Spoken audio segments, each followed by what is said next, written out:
रिद्धि सिद्धि के दाता हैं वो, दीन दुखियों के भाग्य विधाता हैं वो, विघ्न विनाशक विघ्न हरता गणपति बप्पा मोरिया।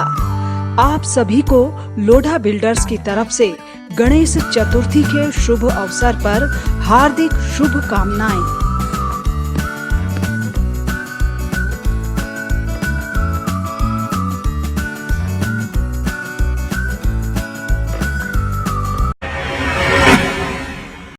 नमस्कार, आप देख रहे हैं इंडिया लाइव 24। आपके साथ मैं हूं राखी खंडूरी, हाजिर हूं तमाम खबरों के साथ। तो चलिए करते हैं खबरों की शुरुआत। करनाल में अखिल भारतीय विद्यार्थी परिषद के छात्रों ने जमकर प्रदर्शन किया।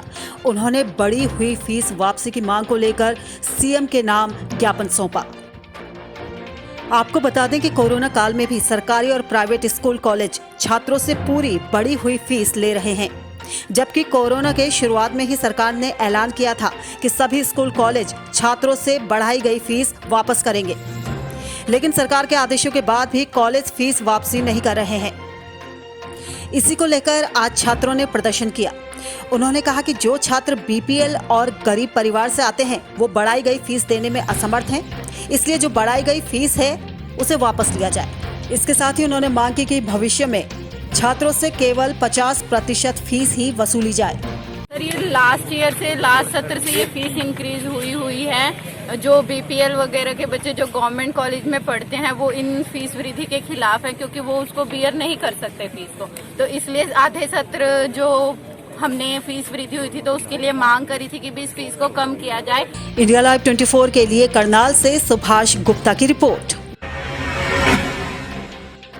दिल्ली से सटे ग्रेटर नोएडा में शनिवार रात रेव पार्टी करते हुए 11 विदेशी नागरिक पकड़े गए। पैरामाउंट गोल्फ फॉरेस्ट के सामने यूपीएसआईडीसी से बने एक घर में रेव पार्टी चल रही थी, जिसमें 4 युवतियां भी शामिल थी। पुलिस ने इनके कब्जे से 7 लग्जरी कार, 237 बियर की केन, 51 बियर कांच की बोतल, 3 शराब की बोतल बरामद की। बहरहाल आरोपियों को जेल भेज दिया गया है। थाना सूरजपुर को एक सूचना प्राप्त हुई थी कि पैरामाउंट गोल्फ जो सोसाइटी है उसके पास यूपीएसआईडी का एक प्लॉट है, वहाँ पर कुछ रेव पार्टी चल रही है और इसके तत्काल जो है वो थाने की फोर्स पहुंची। इसमें 11 लोगों को हिरासत में लिया गया है। इंडिया लाइव 24 के लिए ग्रेटर नोएडा से प्रतीक गुप्ता की रिपोर्ट। उत्तराखंड के द्वाराहाट विधानसभा से भाजपा विधायक के द्वारा महिला के ऊपर किए यौन शोषण के मामले में सरकार एवं पुलिस प्रशासन द्वारा कोई कार्रवाई न होने पर आज जिला कांग्रेस कमेटी नैनीताल के अध्यक्ष सतीश नैनवाल के नेतृत्व में कांग्रेस कार्यकर्ताओं ने हल्द्वानी के बुद्ध पार्क में धरना प्रदर्शन किया और जिलाधिकारी नैनीताल को ज्ञापन दिया, जिसमें विधायक के डीएनए टेस्ट की जांच करवाने एवं उचित धाराओं में मुकदमा दर्ज करने की मांग सरकार से की गई। विरोध है लगातार पिछले 1 महीने से जो प्रकरण चल रहा है, भाजपा विधायक के खिलाफ यौन शोषण का मामला चल रहा है और पूरे प्रदेश में सुर्खियों में है ये इतना बड़ा मामला और सरकार सोई हुई है। और इतने दिन से कांग्रेस लगातार प्रथम दिन से मांग कर रही कि इसकी स्पष्ट जांच होनी चाहिए। इंडिया लाइव 24 के लिए हल्द्वानी से शेखर नागीला की रिपोर्ट। एटा में मुहर्रम के मौके पर शहर में ताजियों को लेकर पुलिस प्रशासन ने सोशल डिस्टेंसिंग का पूरी तरीके से पालन कराया। इसी के साथ ही जगह जगह पुलिस बल सतर्क रहा। आपको बता दें कि रविवार को मुहर्रम के मौके पर शहर के विभिन्न स्थानों सहित रेबाड़ी मोहल्ला इमामबाड़े के अंदर बेहतरीन नक्काशी से सजाए गए खूबसूरत ताजिए के दीदार के लिए लोग पहुंचे तो सही, लेकिन कोरोना की वजह से लोगों की तादाद कम रही। इसके साथ ही मारहरा गेट पर भी लोगों ने ताजियों के दीदार के साथ ही प्रसाद चढ़ाया।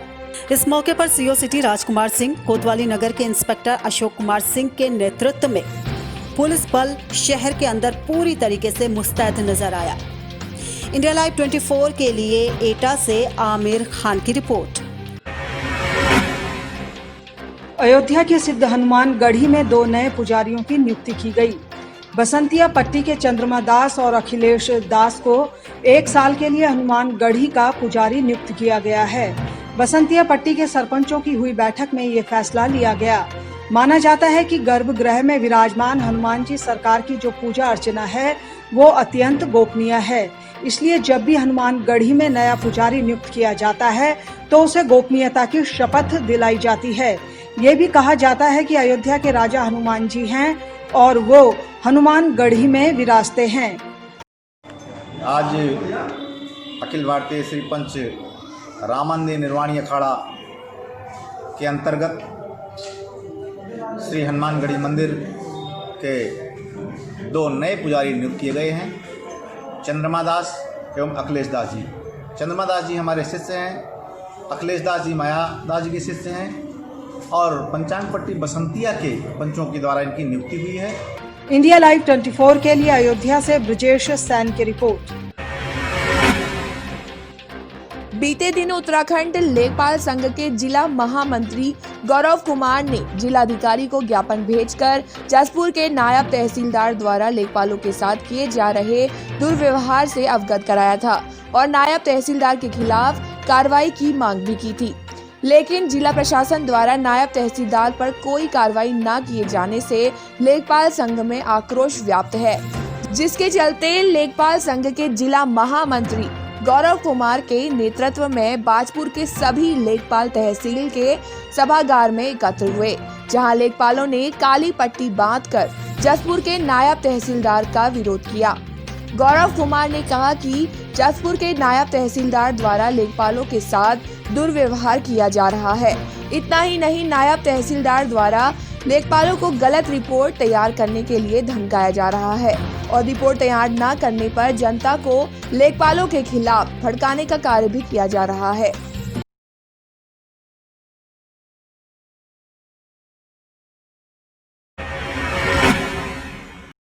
और इसी के साथ यहाँ पर हम रुकेंगे बहुत ही छोटे से ब्रेक के लिए, लेकिन आप कहीं जाइएगा नहीं, हम जल्द हाजिर होंगे।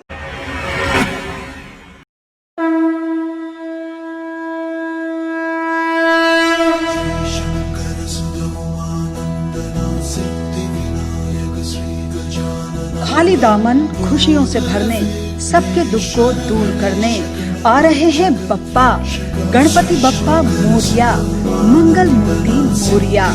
आप सभी को इंडिया लाइव 24 की तरफ से गणेश चतुर्थी के पावन अवसर पर हार्दिक शुभकामनाएं।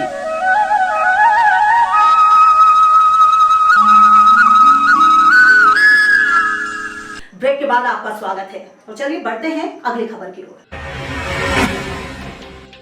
करौली जिले के तहसील हिंडोन के पास माता के दरबार में जाने वाली सड़क पूरी तरीके से टूट चुकी है, इसलिए यहां आने वाले यात्रियों को बहुत परेशानियों का सामना करना पड़ता है। ये रोड करीब 2 किलोमीटर तक टूटी हुई है। करौली जिले के चिनाइटा गांव से मंदिर तक सड़क निर्माण के लिए ग्रामवासियों ने मिलकर आज जमकर प्रदर्शन किया। प्रदर्शनकारियों ने क्षेत्रीय विधायक लाखन सिंह मीणा और सांसद मनोज राजौरिया को ज्ञापन सौंपकर जल्द ही सड़क निर्माण की मांग की। साल हो गया, गड्ढा पड़ा हुआ है ना, और जनता गिर जाए, वाहन वाले गिर जाते हैं। ये जो सरकार सुनवाई नहीं करता है, पहले हाँ भर के सांसद और सभी को लिखित में दे दिया, कोई सुनवाई नहीं करता है। इंडिया लाइव 24 के लिए करौली से चाहत पराशर की रिपोर्ट। विधानसभा कहलगांव में 9 बार चुने गए विधानसभा के सदस्य सह कांग्रेस के दिग्गज नेता सदानंद सिंह ने आगामी विधानसभा चुनाव नहीं लड़ने का फैसला किया है। ये जानकारी सर्किट हाउस में प्रेस कॉन्फ्रेंसिंग के जरिए बताई गई। उन्होंने कहा कि बिहार विधानसभा की चुनाव में कांग्रेस पार्टी महागठबंधन में शामिल होने के लिए 80 सीटों पर दावा कर रही है। वहीं आगामी विधानसभा चुनाव में मेरी अहम भूमिका रहेगी, लेकिन जनता को ध्यान में रखते हुए उम्र के हिसाब से भागदौड़ में परेशानी को देखते हुए चुनाव नहीं लड़ूंगा। लेकिन उन्होंने आगे कहा कि कांग्रेस उम्मीदवारी के रूप में शिक्षित अनुभवी व्यक्ति को इशारा करते हुए अपने स्थान पर अपने बेटे को चुनाव लड़ाने की ओर इशारा किया। वहीं चुनाव में अहम भूमिका निभाने की भी बात कही। हमने अपने आला कमान को, जो शीर्ष नेतृत्व है कांग्रेस का, उसको हमने कहा था कि 80 सीटों पर हम लड़ने की स्थिति में हैं और कंस्टिट्यूंसी वाइज हम लोगों ने उसका सर्वेक्षण किया है और 80 सीटों के लिए दावेदारी हमने की है। गठबंधन में आप जानते हैं कि बहुत गिव एंड टेक होता है। इंडिया लाइव 24 के लिए भागलपुर से श्यामानंद सिंह की रिपोर्ट। छपरा में अंतर्राष्ट्रीय वैश्य महासम्मेलन द्वारा रविवार को कार्यक्रम का आयोजन किया गया, जिसमें आगामी विधानसभा चुनाव में वैश्यों की भागीदारी को लेकर चर्चा हुई। वहीं इस सम्मेलन को संबोधित करते हुए वैश्य समाज के प्रदेश अध्यक्ष ने कहा कि इस बार के विधानसभा चुनाव में वैश्यों को भी ज्यादा तादाद में टिकट मिले, इसके लिए पार्टी के लोगों से बात की जाएगी, क्योंकि वैश्यों की आबादी पूरे राज्य में 24% है। इसलिए इस बार उन्हें 40 सीट पर चुनाव लड़ने का पूरा अधिकार दिया जाए। वहीं वैश्य समाज की महिला मोर्चा की अध्यक्षा सुषमा सोनी ने भी ये उम्मीद जताई है कि इस बार वैश्य समाज को ज्यादा से ज्यादा टिकट दिए जाएंगे ताकि उनका मनोबल बढ़ सके। हम लोग ये मांग है मैं अंतर्राष्ट्रीय वैश्य समाज सम्मेलन की महिला मोर्चा की अध्यक्ष सुषमा सोनी, हम लोगों की यही मांग है सरकार से कि सब लोगों को तो मौका मिलता ही है, हम वैश्य समाजों को भी एक मौका, एक चांस दिया जाए जो हम लोग कुछ कर दिखाएं और उसमें हम लोग सारी महिला का भी भागीदारी होगी। जितना भी हो सके हम लोग कदम से कदम मिलाकर चलेंगे और कुछ कर दिखाएंगे। जैसे इंडिया लाइव 24 के लिए छपरा से मनोरंजन पाठक की रिपोर्ट। कांकेर में बीजेपी के जनपद अध्यक्ष रहे नोहर सिंह उसेंडी के पिता घसुराम उसेंडी अपने परिवार के साथ मदले गांव में पूजा कार्यक्रम में मौजूद थे। इसी दौरान अज्ञात लोगों ने ताबड़तोड़ गोली चलानी शुरू कर दी, जिसके बाद ग्रामीण जख्मी हालत में उन्हें पंखाजूर अस्पताल ले गए, जहां डॉक्टर ने उन्हें मृत घोषित कर दिया। परिवार में मातम पसरा हुआ है, पर अभी तक मौके पर पुलिस नहीं पहुंची है।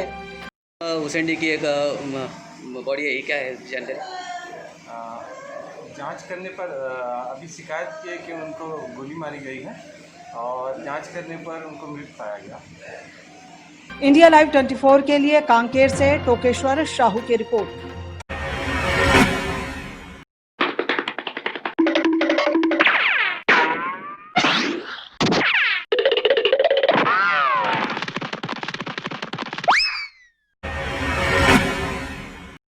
और फिलहाल इसी के साथ इस बुलेटिन में बस इतना ही। दीजिए इजाजत, नमस्कार।